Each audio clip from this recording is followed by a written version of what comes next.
One of the questions that we get asked a lot of times is really what indicators do we start to look for in a stalled program, a continuous improvement program? And I like to answer that in terms of differentiating between a CI program versus building a CI culture. One of the reasons why these initiatives fail is because the leadership really doesn't get involved in really maintaining these or even care about them existing in the organization. So the really good organizations have leadership that makes it part of their, I would say, their management process, daily, weekly, monthly, whatever it is. They engage everybody in the organization in those different activities, and they follow up on that stuff. And the second area from a leadership standpoint would be just building it into, I would say, performance management systems in the organization. So it's not an option. Continuous improvement is built into what we have to do, and it's not optional at that point in time. Financial improvements coming from continuous improvement programs really can be grouped into three different financial categories. One would be improving product cost, and that's a fairly quick return. We can improve labor efficiencies, we can improve material usage and quality, and those things can happen fairly quickly.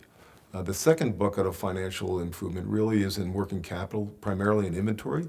And inventory reduction is a variable depending on how quickly and what the whole approach to reducing inventory over the program is, but typically a 3 to month payback period might be an inventory thing.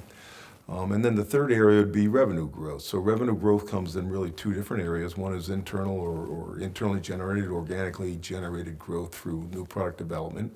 That tends to be longer time frame. But the second piece of revenue growth comes from acquisitions, so inorganic growth. And so acquisitions, we have a lot of clients that are out there that are, acquired businesses, and they can assimilate them in very quickly. There are significant gains that can be made to the business from those acquisition strategies. And the areas that from a sustainment standpoint, the companies that do sustainment very well have I would say, a very good deployment initiative in place. We use strategy deployment as one of our key tactics and tools. They align those deployment initiatives to the daily management system, and the daily management system drives the improvement initiatives that take place. And that is linked from the top leadership teams all the way down to the shop floor level. And the faster that an organization can make those linkages, the easier it gets to really develop the program throughout the organization and the company.